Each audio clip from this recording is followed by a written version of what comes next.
Je peux te dire quelque chose de sérieux? Est-ce que je peux te répéter quelque chose de sérieux? Est-ce que vous savez que le trône de Dieu n'est pas seulement au ciel? Ça, c'est une chose que vous ne savez pas. Parce que tu n'arriveras même pas là-bas pour te confier, pour contester à Dieu et prendre sa place. C'est impossible, tu n'es pas Lucifer. Le trône de Dieu aujourd'hui, c'est ton cœur. Et toute chose que tu veux poser sur ce trône-là est devenu ton Dieu et c'est devenu une idole. Oui.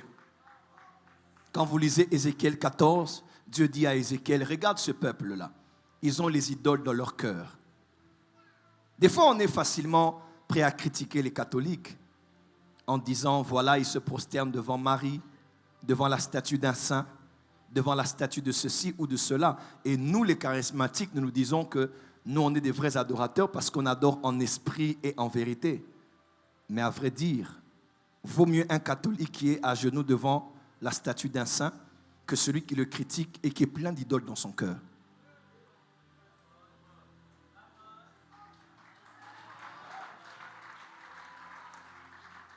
Vaut mieux une personne qui n'a pas honte devant la statue de Bouddha de se prosterner que quelqu'un qui le critique, mais dans son cœur, l'argent est son idole. Son travail est son idole. Sa chérie est son idole. Ses vêtements sont ses idoles. Son footballeur est son idole.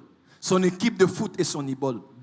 Son parti politique est son idole. Son parti politique est son idole. Son parti politique est son idole. Son parti politique est son idole. Son parti politique est son idole.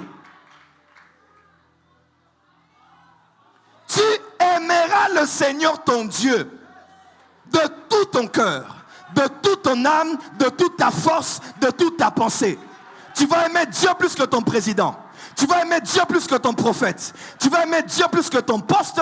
Tu vas aimer Dieu plus que ton parti politique. Tu vas aimer Dieu plus que tout. Tu aimeras d'abord Dieu plus que tout. Parce que le prophète peut mourir.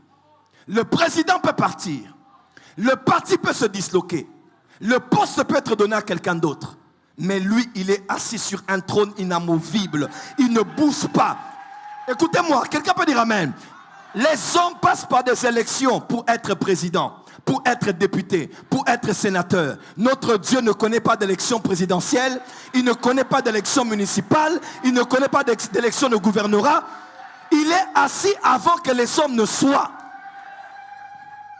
Il n'a pas besoin qu'on impose un droit de veto pour l'imposer Dieu. Il ne connaîtra pas de coup d'état au ciel. Celui qui a osé, il a été renversé. Ce Dieu-là est fiable. Ce Dieu-là est digne de confiance. Ce Dieu-là est digne d'adoration. Honorez vos chefs, mais ne les adorez pas. Honorez vos présidents de parti, mais ne les vénérez pas. Ils sont venus comme les prédécesseurs. Ils partiront aussi en leur temps. Mais il y a un Dieu qui était avec le Congo. Lorsqu'il était Zaïre, il était là. Et après, les chefs d'État se sont succédés. Il est resté sur son trône. Les hommes passent, mais ils ne passent pas. Et c'est sur lui que nos yeux doivent reposer.